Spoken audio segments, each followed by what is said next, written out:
Bonjour, bienvenue sur Sudokanar. On va regarder le quatrième Sudoku classique extrait du round 5 du Sudoku Grand Prix 2022. C'était organisé par la Suisse et l'auteur de ce problème était Esther Naef. Il faudra que je me renseigne quand même si c'est bien comme ça qu'on prononce son nom. 38 points, c'est assez élevé pour un Sudoku classique de Grand Prix. Et j'ai réussi à le rendre une solution fausse lors du round, mais tout ça n'a pas d'importance. Attaquons la résolution. Alors on note ce 4, qui disent qu'il y a un 4 par ici, mais il y en a déjà un dans cette colonne, donc on a déjà un premier 4. Ce 1 interagit avec ce 1 et celui-ci pour placer un 1 là, et il va donc y avoir un 1 quelque part par là. Est-ce qu'il y a d'autres choses qui se déduisent bien? Le 3 et le 3 ici, ça nous dit qu'il y a un 3 par là. Et je pense que je vais assez vite passer au candidat. Maintenant, il y a encore un 7 ici, avec les 7 qui sont déjà dans la grille.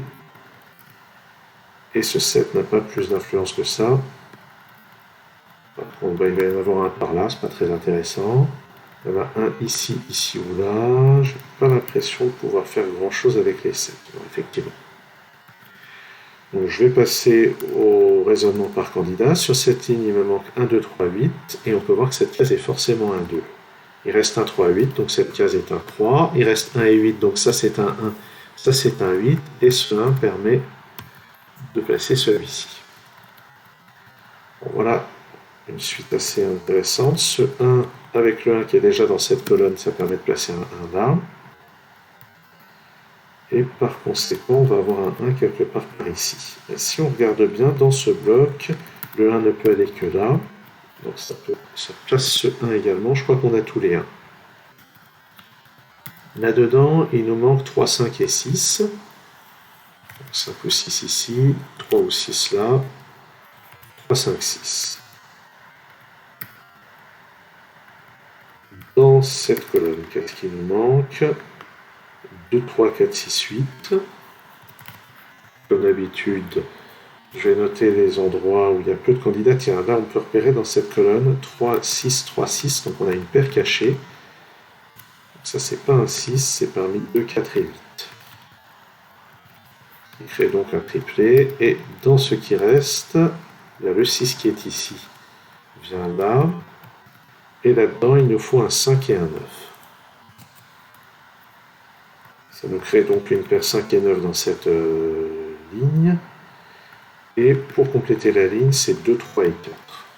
Donc 2 ou 3 ici, 2 ou 3 ou 4 ici. Ensuite, dans ce bloc,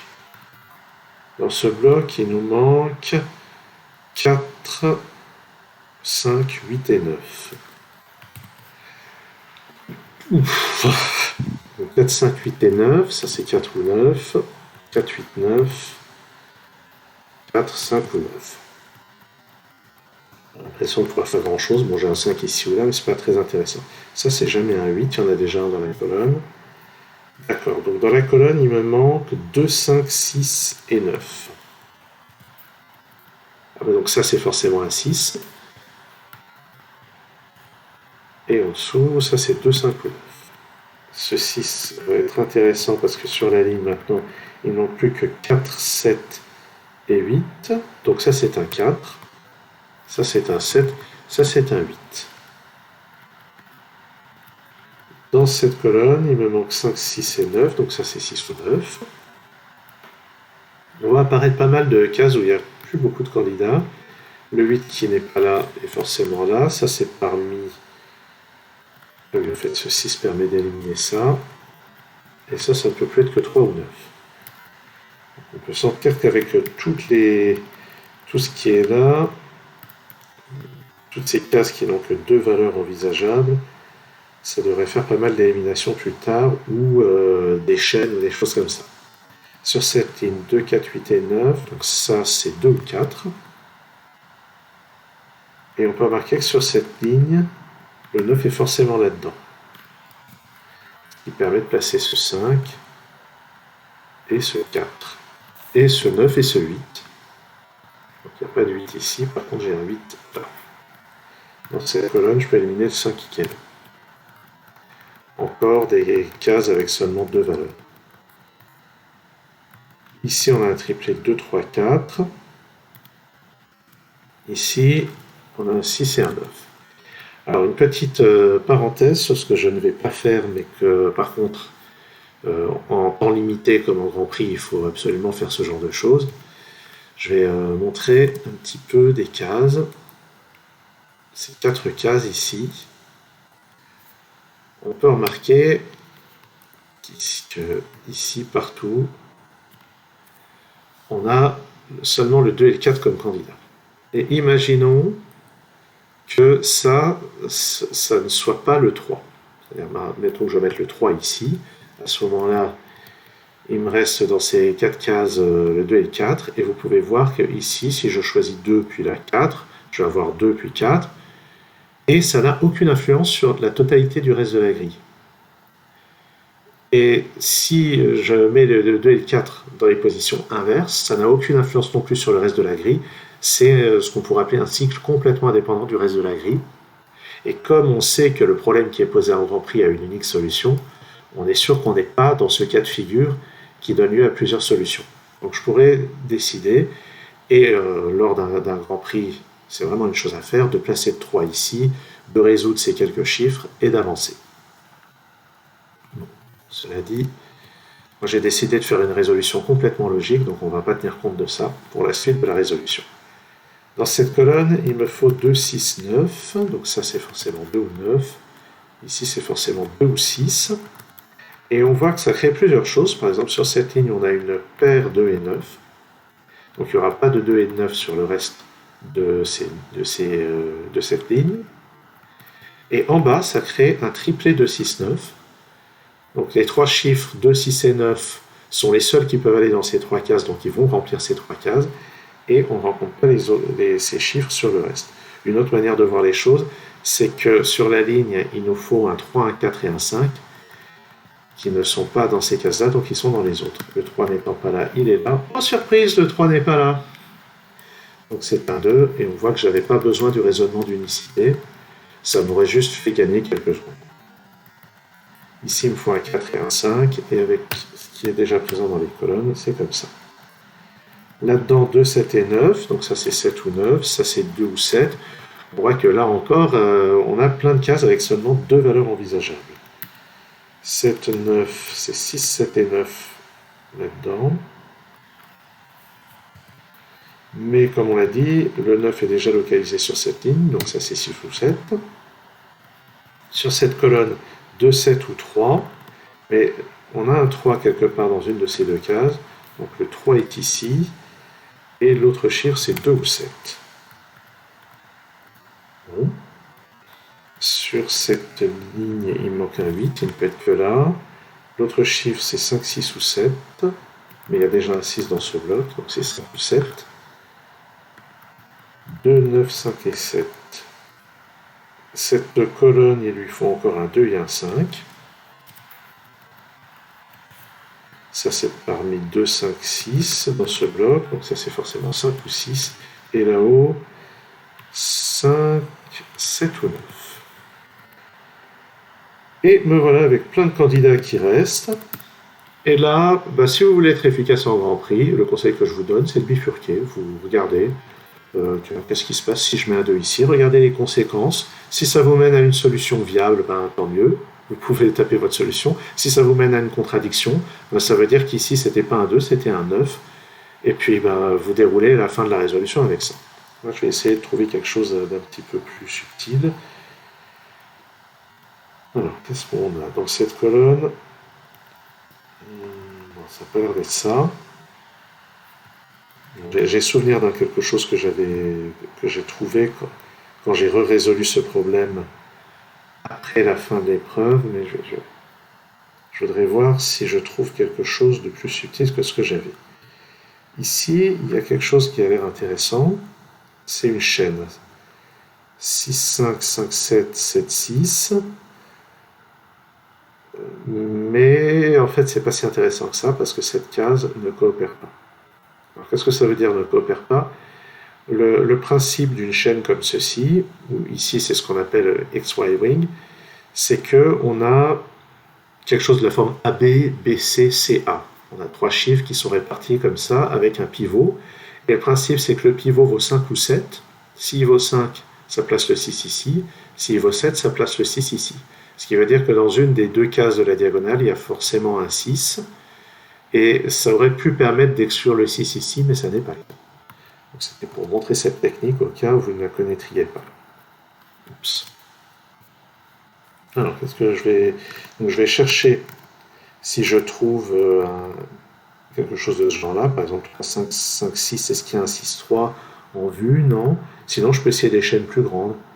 3, 5, 5, 6, 6, 7, 7, 9, 9, 3. Oui, mais ça ne m'intéresse pas tellement. Je savais bien que... Enfin, non, ça n'a d'intérêt que si on a des cases éloignées un petit peu de cette manière-là. On peut remarquer qu'il y a seulement 2 cases qui ont 3 candidats ici. Peut-être qu'il y a quelque chose à voir. Tant qu'à bifurquer, ça peut être intéressant de bifurquer avec ces cases-là. Et comme j'ai déjà dit, j'essaye de ne pas bifurquer. Alors, qu'est-ce qu'on pourrait y trouver comme chaîne?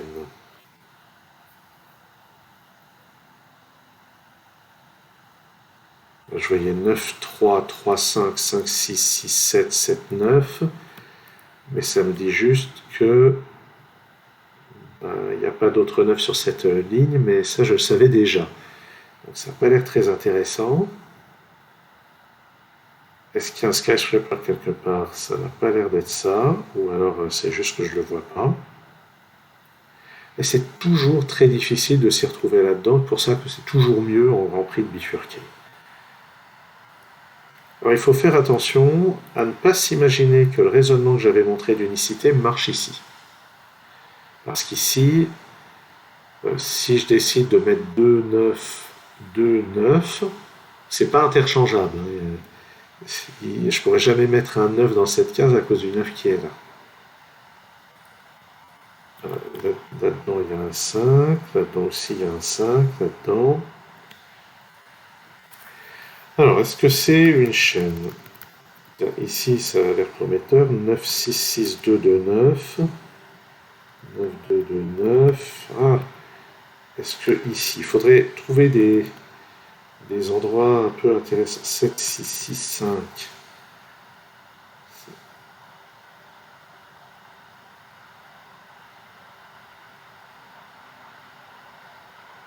Alors, j'essaie de chercher. J'ai souvenir que j'avais fini par trouver une chaîne. Mais c'était un chemin pas naturel du tout. Je sais pas, 2, 9. Évidemment, j'aurais dû le noter pour ne pas passer des plombes à retrouver ce que c'est.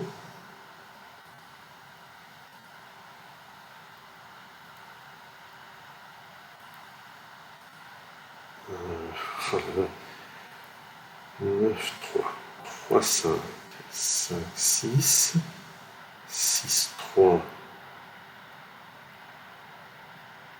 3, 6. 6, 9. C'est pas intéressant du tout. 9, 2, 2, 9. Bon, je sens que je vais finir par mettre en pause pour voir si j'arrive à retrouver cette chaîne.